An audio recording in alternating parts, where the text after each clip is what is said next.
Olá, estamos começando mais um TV Câmara Entrevista e hoje vamos debater sobre o dia 18 de maio, que é o Dia Nacional de Combate à Violência Sexual contra Crianças e Adolescentes. Ao meu lado eu tenho a professora Vera Marques. Boa tarde, professora. Boa tarde. Ela que é professora do Centro de Educação à Distância da UDESC. Exato. E é especialista em Educação Sexual. Boa tarde, professora. Boa tarde, Felipe. Professora, como é que a senhora vê a importância de uma data como essa? Então, Felipe, essa data, ela chega para nós de uma forma bastante positiva, porque o fenômeno da violência sexual, ele é bastante antigo, né? E nas últimas décadas ele vem sendo desvelado, ele sempre aconteceu. Por exemplo, na minha pesquisa de mestrado, eu vou buscar que a violência sexual intrafamiliar, principalmente a violência sexual que acontece na família, ela data antes da era cristã, né? No entanto, na nossa época, pensando contemporaneamente, é um fenômeno que começa a se desvelar de umas 3 décadas para cá.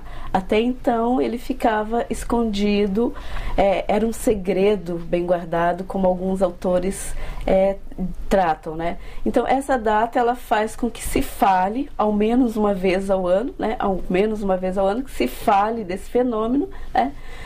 E ao meu ver funciona como uma espécie de ação afirmativa, onde se pode falar desse fenômeno e, quem sabe, pensar possibilidades de se lidar com essa questão de forma positiva. Mas ainda existe uma barreira, né, para se falar disso. Eu vejo que cada vez mais o assunto está na mídia, está sendo mais falado, mas ainda existe uma grande barreira falando sobre relação sexual. Isso.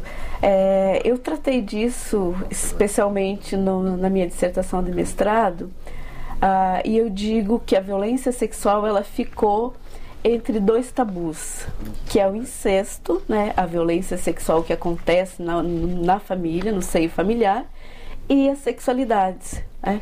São 2 coisas, são 2 momentos, são 2 vivências das quais não se fala, que é escondido, principalmente na família, que é o primeiro grupo social onde as vítimas e vitimizadores estão. Temos outros grupos sociais, como a escola, por exemplo, que são espaços que pouco se fala sobre isso.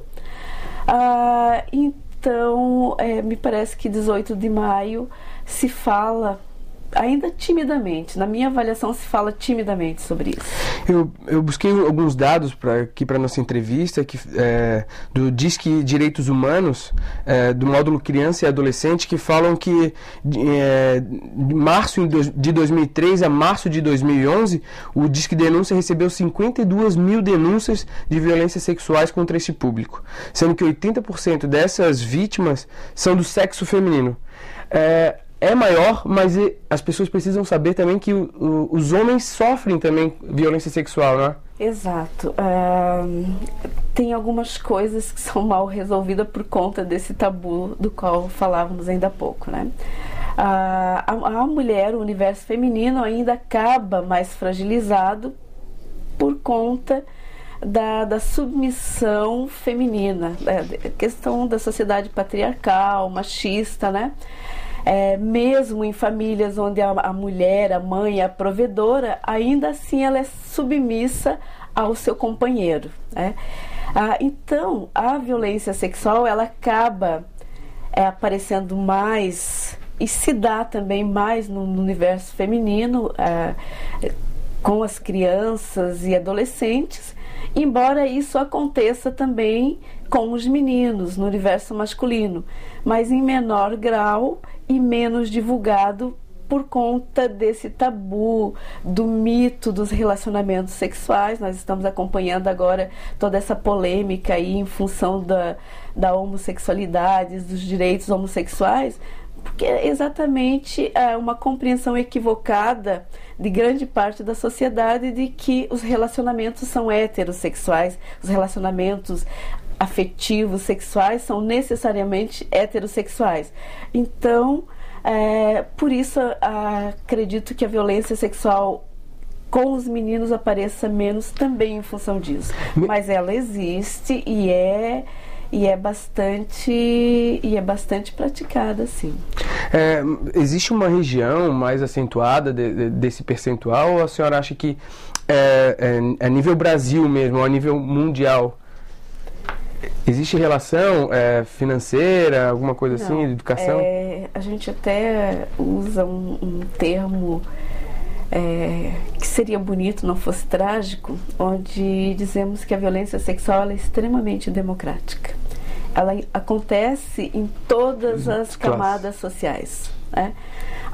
O que é diferente é a forma como se lida. Quer dizer, acaba de certa forma aparecendo mais nas classes populares, porque a denúncia nesse caso, quando ela vai para as delegacias especializadas, para as promotorias da infância e da juventude. E no caso das classes sociais mais abastadas, se resolve de outra forma, vai para o consultório psicológico, ganha-se uma viagem de presente, enfim, a forma de lidar acontece de outra maneira, né? E em pleno século XXI, por que a senhora acha, a senhora como educadora sexual, o que a senhora acha que falta, com tanta informação que se tem por aí, o que a senhora acha que falta para as pessoas tomarem consciência de que, né, é errado, é traumatizante um ato desse? Então, como educadora sexual, temos constatado que temos um processo de educação sexual truncado. Quando a comunidade escolar, quando pais, mães responsáveis por crianças e adolescentes e a própria categoria profissional resiste a um processo de educação sexual intencional, ou seja, aquele processo de educação sexual que eu sei para quem estou fazendo, como estou fazendo e de que forma estou fazendo, quando as pessoas resistem usando as mais diferentes justificativas que vão desde essa meninada tem muita informação, sabe muito mais do que nós. Eu concordo que essa meninada tem muita informação à sua disposição, a seu dispor, mas, no entanto, não sabe o que fazer com essas informações. Nem sempre essas informações passam a fazer parte de um processo educativo. Então, há que se ter uma intervenção pedagógica bem pontual nesse caso, né? E aí a escola poderia cumprir com esse papel de forma bastante positiva. No entanto, o que nós temos acompanhado são projetos isolados. Dificilmente você vê no projeto político-pedagógico de uma escola, embora faça parte dos parâmetros curriculares nacional, embora faça parte da proposta curricular do Estado de Santa Catarina, no nosso caso, dificilmente você vê na proposta pedagógica de uma escola o tema educação sexual, né? Quando muito acontece, como chamamos, em forma de trabalho de bombeiro, que alguém vai para apagar fogo quando a coisa está muito séria, vai e faz uma palestra, mas isso não é processo educativo, né? Por que isso? Por que só, como a senhora falou, só para apagar o fogo? Então, porque as pessoas se sentem não preparadas para isso. Eu agora... Os próprios educadores. Os próprios educadores. Recentemente eu terminei o doutorado e eu fui conversar com professores no Brasil e em Portugal a respeito da sua formação em educação sexual e os conteúdos todos que permeiam essa temática, dentre eles a violência sexual, certamente. E os professores nas suas falas vão dizendo: não estamos preparados, precisamos de assessoria.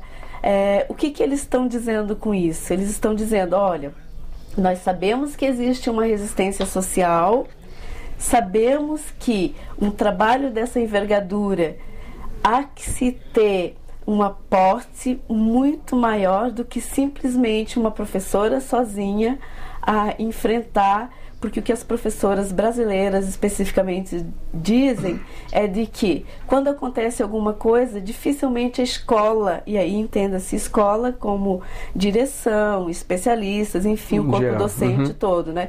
Dificilmente a escola nos apoia, né? E são palavras das professoras. E quando isso sai para fora da escola, quando se trata, por exemplo, de uma denúncia na Secretaria de Educação, a Secretaria de Educação também não nos apoia. E aí, a que conclusão se chega? A escola não apoia porque essas discussões não fazem parte do cotidiano da escola. A Secretaria de Educação acaba não apoiando porque essas discussões não fazem parte do projeto da matriz curricular dessa Secretaria de Educação. Portanto, é mais fácil dizer, olha, esse problema não é nosso, é dessa professora que inventou determinadas situações, né? O problema não é da escola em si, é bem de cima. O problema não é da escola em si.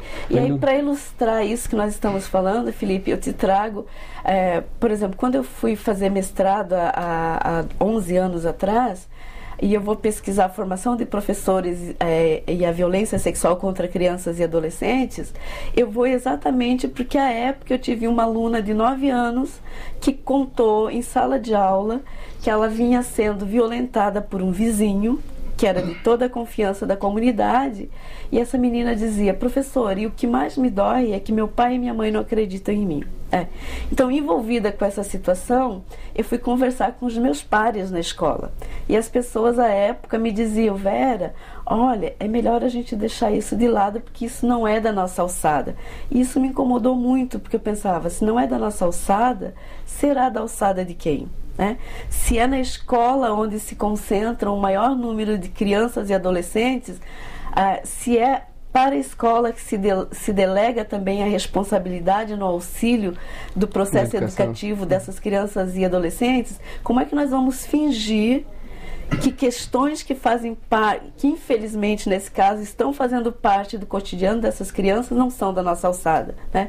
Então foi o que me fez ir conversar com professores, especialistas sobre essa questão, e à época a gente percebeu que esses profissionais, na verdade só se comprovou a hipótese que tinha, né? Que esses profissionais não estão preparados, né? E perceba, são 11 anos, e desse tempo, desse período para cá, a impressão que eu tenho como pesquisadora, como profissional da educação, como professora que trabalha com formação de professores, é que nós estamos parados no mesmo lugar. Nada evoluiu, não evoluiu. Não avançamos muito. Justamente por conta do que eu vinha te dizendo anteriormente. Os projetos, quando acontecem, são isolados. E projetos isolados não funcionam. Tem que ser um projeto de todos. É um projeto da escola e, portanto, faz parte dessa escola a comunidade toda. Pais, mães responsáveis, professores, especialistas e também a Secretaria de Educação, que é o órgão que é responsável por essa escola. E existem projetos tramitando